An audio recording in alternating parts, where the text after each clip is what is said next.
ॐ पूर्णमदः पूर्णमिदं पूर्णात् पूर्णमुदच्यते पूर्णस्य पूर्णमादाय पूर्णमेवावशिष्यते।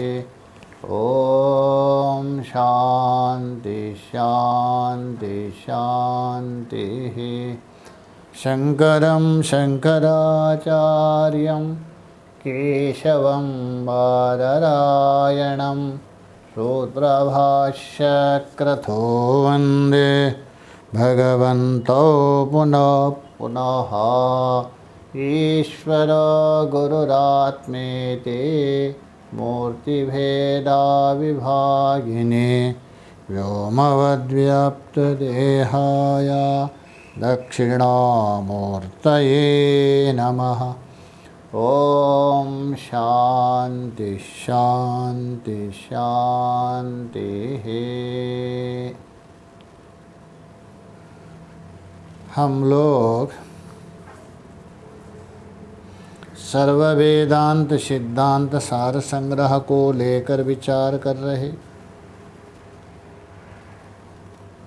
विचार हुआ विवेक को लेकर, तत्पश्चात विस्तार पूर्वक वैराग्य और वैराग्य का कारण ये बता दिया। और वैराग्य तलवार है, संसार रूप मोह को नाश करने के लिए अस्त्र है, ये भी बता दी। उसके बाद समाधि षड संपत्ति है, उनका निरूपण चल रहा। तो समाधि मतलब शम है, दम है, तितिक्षा है, उपरति है, श्रद्धा है, समाधान, ये 6 है। और उसमें भी शम में भी जो उत्तम शम का लक्षण किया। शम किसको कहते हैं? जो हमारा मन है, जो चित्त है, उसकी एक वृत्ति के द्वारा, एक आकार के द्वारा अपने ही लक्ष्य में नियमित स्थित करना, आपके अपने ही लक्ष्य में स्थापित करना, इसी का नाम है शम। ये कौन कहते हैं? शम का लक्षण को जानने वाले, शम का स्वरूप को जानने वाले विद्वान कहते। और वो शम भी 3 प्रकार का है।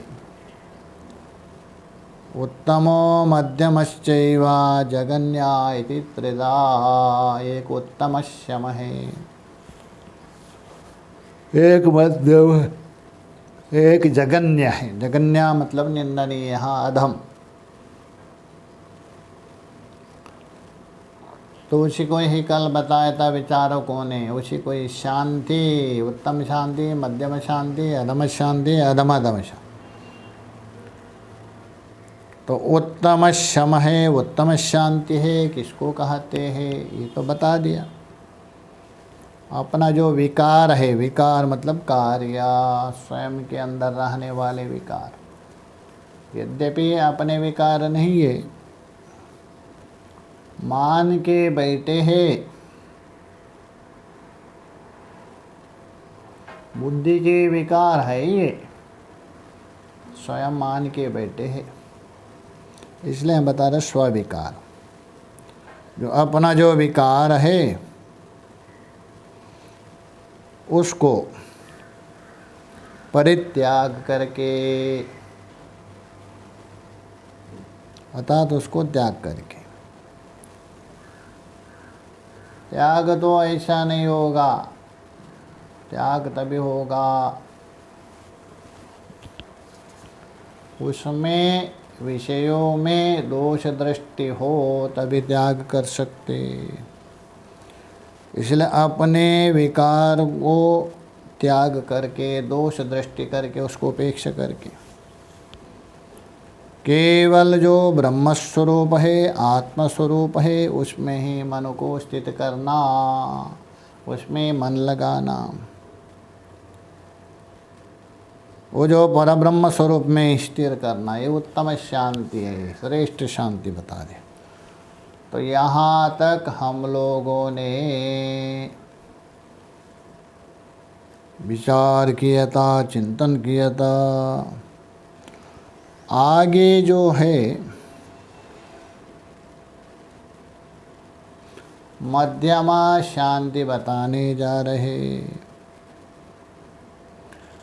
प्रत्यक प्रत्यय संताना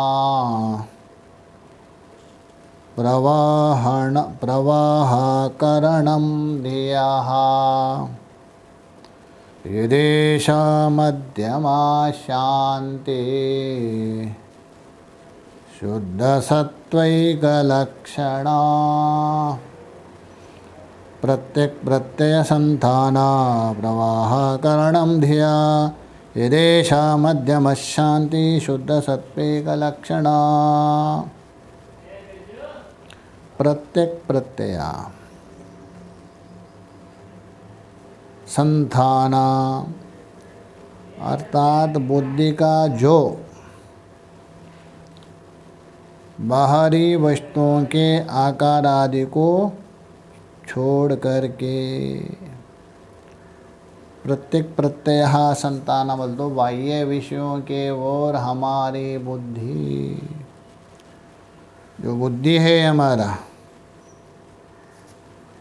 तो बुद्धि है उसको कुछ ना कुछ खुराक चाहिए, किसको ग्रहण करती है, उसके बिना नहीं रहेंगे। सुषुप्ति में भले हो, उस बुद्धि का जो बाहरी वस्तुओं के आकार उसको छोड़ करके तो केवल आत्मरूप वस्तु का अवलंबन करना। तो इसलिए प्रत्येक प्रत्यय संतानः प्रवाह करणम, अर्थात आपकी बुद्धि की धारा। देखिए हर एक व्यक्ति के बुद्धि की धारा है। धारा का मतलब वृत्ति। प्रत्येक क्षण में बुद्धि अलग अलग अलग अलग अलग बन रही है, बाह्य विषयों में जाके बाहर है। वो बुद्धि की धारा जो आपकी अलग अलग हो रही है, उस बाहर वस्तु की जो आकार आदि है, घटाकार, पटाकार, मटाकार, इत्याकार, सभी सभी आकार से बन रही है बुद्धि। इस आकार को छोड़ करके केवल आत्मरूप वस्तु का, आत्माकार, आत्मारूप वस्तु का अवलंबन, आत्मा से अतिरिक्त किसी का आलंबन नहीं, आत्मा का ही आलंबन करके अवलंबन। मतलब कहने का मतलब विजातीय वृत्तियों को हटा करके केवल सालंबन आत्मालंबन वृत्ति ही उसको करना।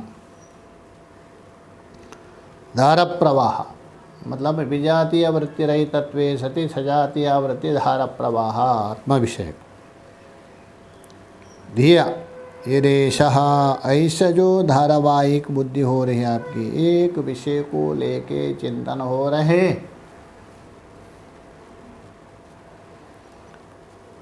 ऐसा एकाकार परिणाम रूप प्रत्यय किसका, बुद्धि का। समूह कहते हैं यहाँ शुद्ध सत्व मध्यम शांति है, शुद्ध सत्व प्रधान मध्यम शांति, इस शांति को मध्यम कहने का मतलब बाह्य विषयों से रहित होकर केवल अपना लक्ष्य आत्मा है, उसको आलम्बन करके तदाकार वृत्ति बिल्कुल बुद्धि परिणत होती है। इसका नाम है मध्यम शांति। मध्यम शांति बता। तो तीसरी जो शांति है उसको भी बता रहे। विषया व्यापृतिम त्यक्त्वा श्रवणे कामनस्थिति मनसश्चेतरः शान्तिर्मिश्रसत्त्वेकलक्षणा विषया व्यापृतिं त्यक्त्वा श्रवणैकामनस्थितिः मनसाश्चेतरा शान्तिर्मिश्रसत्त्वेकलक्षणा विषया व्यापृतिं त्यक्त्वा विषयों के व्यापार को त्याग करके, क्योंकि हमारा मन है विषयों के साथ जाता है, विषयों को ग्रहण करता है, ये विषय व्यापार। उन विषय व्यापारों को त्याग करके, उपेक्षा करके, निराकरण करके, त्यक्त्वा, अच्छा विषयों से तो त्याग दिया, क्योंकि नियम है विषयों की ओर जाता ही मन, कोई भी विषय हो, बाह्य हो अथवा आभ्यंतर हो। यदि अपने शरीर में ही थोड़ा पीड़ा होती है, मन बार बार वहीं जाता है, हटाने पर भी वहीं पहुंच जाता है। तो इसलिए विषयों में जो व्यापार है, विषयों में जो प्रवृत्ति है, उनको त्याग कर क्या करें? सो जावे? नहीं नहीं नहीं नहीं नहीं। श्रवणः एकमनः स्थितिः, केवल वेदांत वाक्य का श्रवण में जो मन की स्थिति हो, अतः श्रवण में ही मन की स्थिति हो, श्रवण में ही मन का लगाव हो। इसलिए कहा दिया शब्द विषय का प्रत्यक्षम श्रवणम, शब्द विषयक जो प्रत्यक्ष है वही श्रवण है। अथवा श्री श्रोत्रिय ब्रह्मनिष्ठ गुरुमुखा श्रुतिवाक्यार्थ विज्ञानम श्रवणम, जो श्रोत्रिय है, ब्रह्मनिष्ठ है, ऐसा गुरु के वाक्य, गुरुमुख से सुना हुआ वेदांत वाक्य है, वही श्रवण है। इसको श्रवण माना है, ऐसे केवल सुनना मात्र श्रवण नहीं है। अथवा उपक्रमादि भी षड्लिंगैर्वेदान्तानाम् अद्वितीयार्थ ब्रह्मणि तात्पर्यावधारणम् इति। उपक्रमोपसंहारादि जो षड्लिंग है, उस षड्लिंगों के द्वारा वेदांतों का अद्वैत ब्रह्म में तात्पर्य अवधारण करना, यही श्रवण है, यही श्रवण के परिभाषा है, यही श्रवण कहा जाता है। इसलिए हम बोल रहे विषय व्यापार व्याप्रतिम त्यक्त्वा, विषय व्यापारों को त्याग करके वेदांत वाक्य में ही जो श्रवण, जो मन की स्थिति, मनसाश्चा, किसकी स्थिति? मन की स्थिति। मनसश्चा इतर शांति, ये मन की शांति, दूसरी शांति। कौन? मिश्र सत्वेक लक्षणम, मन की मिश्रित सत्वरूप अधम शांति मानी जाती है। तो मिश्रित सत्वरूप हो गई अधम शांति। सत्व तो रहेगा इसमें, किंतु सत्व के साथ साथ रजोगुण और तमोगुण भी रहेगा। रजो और तमोगुण मिश्रित रहेगा। सत्वगुण प्रधान रहेगा, रजोगुण नहीं के बरा थोड़ा सा रहेगा। तो इसलिए बता रहे मनसश्च इतरा शांति मिश्र सत्वे का लक्षणम, ये मिश्रित सत्वरूप अदम शांति ऐसा कहा दिया। तो 3 प्रकार की शांति बता दिया, शम बता दिया, उत्तमा, मध्यमा, अधमा करके। उसके बाद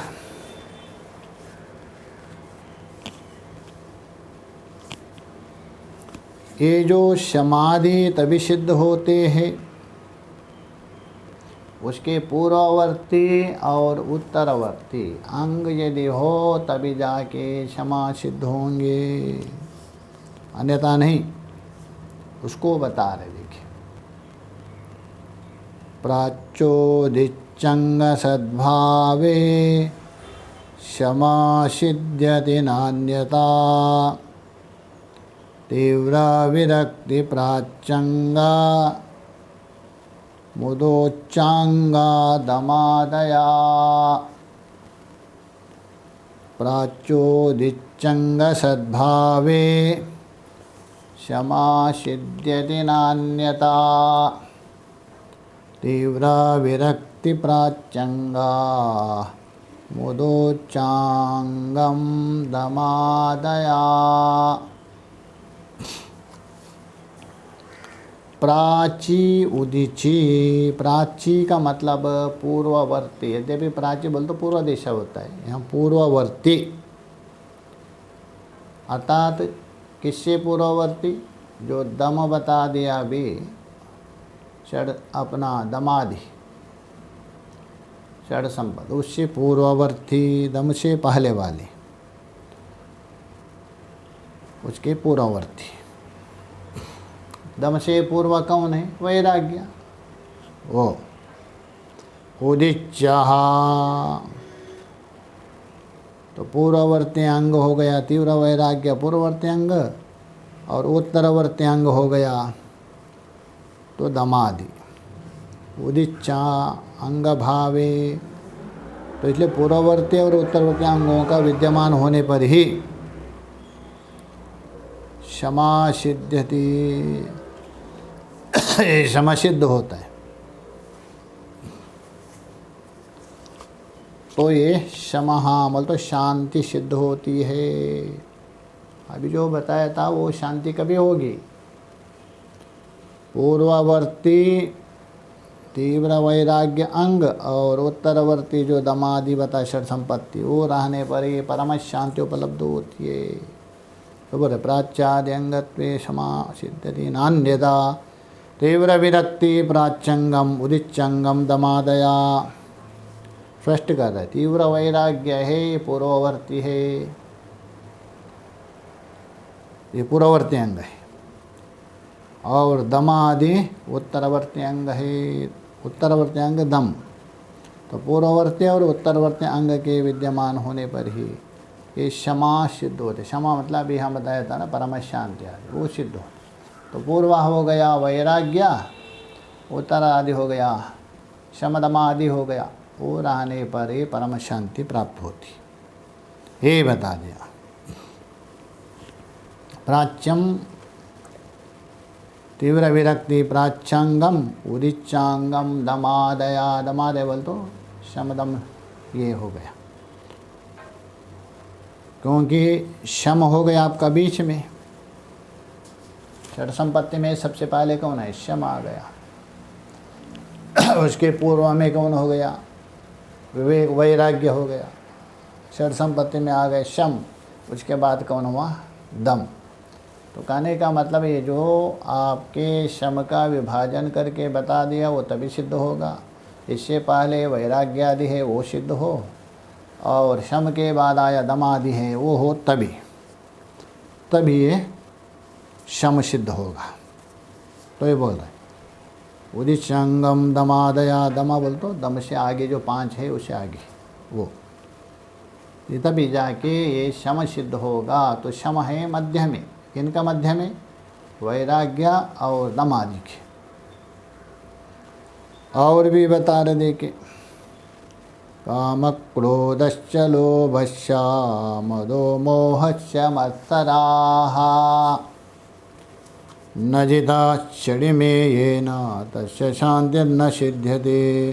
काम क्रोधश्च लोभश्च मदो मोहश्च मत्सराः न जिता क्षणिमेयेन तस्य शान्तिर्न सिद्ध्यते। काम, काम का मतलब है किसी वस्तु की अत्यधिक इच्छा, कामना।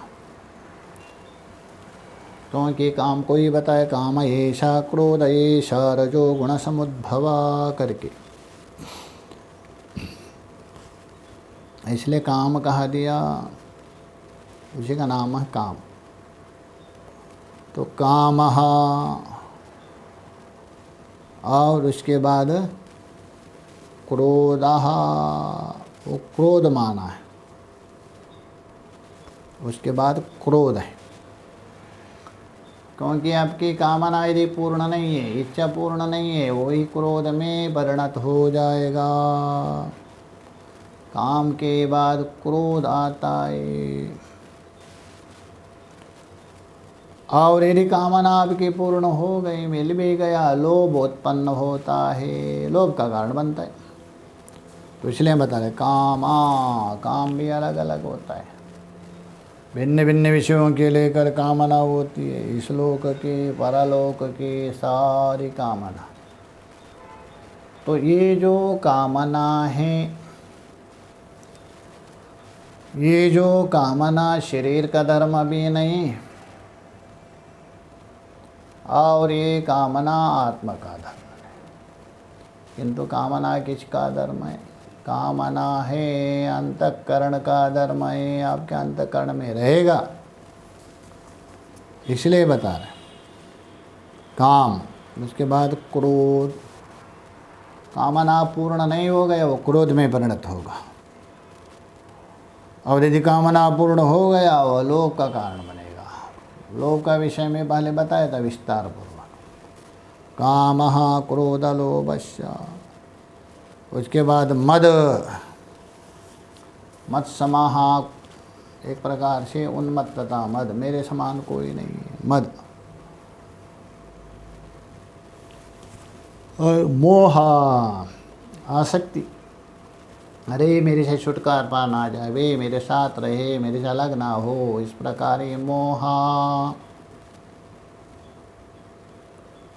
मदः मोहस्य मत्सरः, मत्सर, दूसरे को उन्नति को लेकर जलना, अरे वो इतना बड़ा हुआ, ऐसा नहीं होना चाहिए, इस प्रकार होना चाहिए, ये दूसरे के उन्नति को देखकर अंदर अंदर जलना, ये मत्सर, ईर्ष्या के समान एक प्रकार।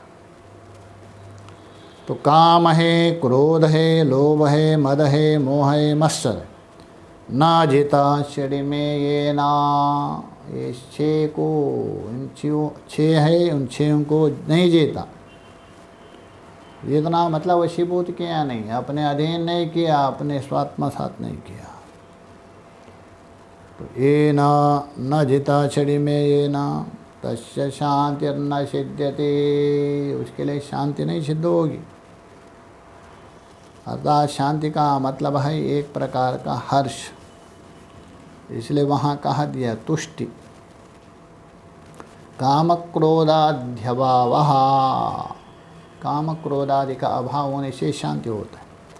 यत्किंचित वस्तु संप्राप्य स्वल्पं वा यदि वा बहु, यह तुष्टिर्जायते चित्ते स शांति कथ्यते बुधे। विद्वान लोग उसी को ही शांति मानते, किसी को।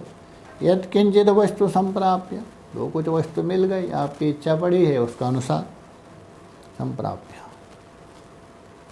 यत्किंचित वस्तु संप्राप्य स्वल्पं वा यदि वा बहु, थोड़ा सा सुख होगा तो बहुत सा सुख होगा। या तुष्टिर जायते, आपके अंदर प्रसन्नता होगी, संतोष होगा। चित्ते स शांति उच्यते, उसको शांति कह दिया। किंतु यहाँ परम शांति है, थोड़ी सी वस्तु नहीं है, वस्तु तावत परम ब्रह्मा, पर ब्रह्म वस्तु, उसके बिना परम शांति नहीं होगी। तो इसलिए हम बता रहे ना जिताश्चर्य में ये ना, पीछे जीते ने जिसने, तस्य शांतिर्न विद्यते, उस व्यक्ति को शांति नहीं मिलेगी। शांति बाजार में ढूंढने से नहीं मिलेगी, शांति आपके अंदर है। शांति विषयों से नहीं मिलेगी, विषयों से यदि शांति मिली हो तो सब लोग शांत हो जाते। तो धनवान है, उन विषयों को खरीद कर करके शांति प्राप्त कर सकते। वो शांति नहीं है, अशांति को बढ़ाने वाले हैं। अशांति को बढ़ाने वाले को ही शांति मान के बैठ गए, ये भूल है। शांति है परब्रह्म परमात्मा, त्यागा शांतिरनंतरा। गीता में त्याग के बाद ही आपके अंदर परम शांति मिलेगी। इसलिए ये 6 काम, क्रोध, लोभ, मद, मोह, मत्सर, इनको जीतना पड़ेगा, इनको वशीभूत करना पड़ेगा, तभी जाके आपको परम शांति मिलेगी, अन्यथा नहीं। और भी देखिए, फर्स्ट बता रहे, शब्दादि विषयेभ्यो यो विषवन्न निवर्तते तीव्रमोक्षेच्छया भिक्षो तस्य शान्तिर्न सिद्ध्यति। शब्दादि विषयेभ्यो यो विषवन्न निवर्तते तीव्रमोक्षेच्छया भिक्षो तस्य शान्तिर्न सिद्ध्यते। शब्दादि विषयेभ्यो, शब्द है, स्पर्श है, रूप है, रस है, गंध, 5 इंद्रियों के 5 विषय, शब्दादि विषय, यो विषवन्ना निवर्तते, जो साधक ये शब्दादि 5 विषयों में विष के समान, विषवन, जिस प्रकार जो विष है उस विष के समान ये विनाश करने वाले हैं, नाश के कारण हैं, इस प्रकार विचार करके इनसे निवृत्त नहीं होता। इनसे शब्दादि विषयेभ्यो विषवन्न निवर्तते, इनसे निवृत्त नहीं होता है। कौन? तीव्र मोक्षेच्छया भिक्षु, भिक्षु है, भिक्षु। कौन सा? मोक्ष की तीव्र इच्छा जो है उनका, मोक्ष की तीव्र इच्छा कर जो भिक्षु, जिसके अंदर तीव्र इच्छा है मोक्ष के, ऐसा भिक्षु। मोक्ष की तीव्र इच्छा तो है, किंतु शब्दादि इन विषयों को विष के समान निवृत्त नहीं किया है, निवृत्त नहीं होता जिनकी, तो ये बोले शब्दादि विषयेभ्यो यो विषवन्ना निवर्तते तीव्र मोक्षेच्छया भिक्षु, जो तीव्र मोक्षेच्छा वाला भिक्षु, उस भिक्षु को शांतिर न सिद्ध्यति, शांति सिद्ध नहीं होगी, शांति प्राप्त नहीं होगी। क्योंकि यदि आप शांति चाहते हो, अष्टवक्र में बता दिया, मुक्तिमिच्छसि चेताता विषयान विषवत् परित्यजा, तो अष्टवक्र में आया, मुक्ति को यदि चाहते हो हे राजन, तो मुक्ति चाहते हो, इन विषयों को विष के समान त्याग दे दो। विषयों को क्या? विष के समान त्याग दे दो, बिल्कुल उपेक्षा कर दे। विषय अनर्थ के कारण हैं, इनको त्याग दे दो। तो कहने का मतलब है त्याग करो, अनात्म पदार्थ है, विषय है, बाधक है, ये साधक नहीं है। इसलिए अनर्थ के कारणभूत ये विषय है, उनमें दोष देखते हुए विष और विषय में कोई अंतर नहीं है, मेरा हानि का कारण है, मेरा उन्नति का कारण नहीं है, इस प्रकार मान करके इनको त्यागना चाहिए। यदि इनको नहीं त्याग दिया, आप सब कुछ किया, उसके लिए परम शांति प्राप्त नहीं होगी, मोक्ष रूप जो परमानंद प्राप्त नहीं होगा। जो अनात्मा पड़ा है तब तक आत्मा का बोध कैसा होगा? संभव नहीं। अनात्मत्व बुद्धि जब तक है, आत्मत्व बुद्धि नहीं होगा। इसलिए इनको विषय के समान त्यागे तभी आपको परम शांति, नहीं त्यागेंगे तो परम शांति भी नहीं होगी। ये बता दिया। आगे और भी बताएंगे, उसको लेके विचार करेंगे। ओम पूर्णमदः पूर्णमिदं पूर्णात् पूर्णमुदच्यते पूर्णस्य पूर्णमादाय पूर्णमेवावशिष्यते। ओम शांति शांति शांति। शंकरं शंकराचार्यं केशवं बादरायणं सूत्रभाष्यकृतो वन्दे भगवन्तौ पुनः पुनः। ईश्वरो गुरुरात्मेधि मूर्तिभेदाविभागिने व्योमवद्व्याप्तदेहाय दक्षिणामूर्तये नमः। ओम शांति शांति शांति।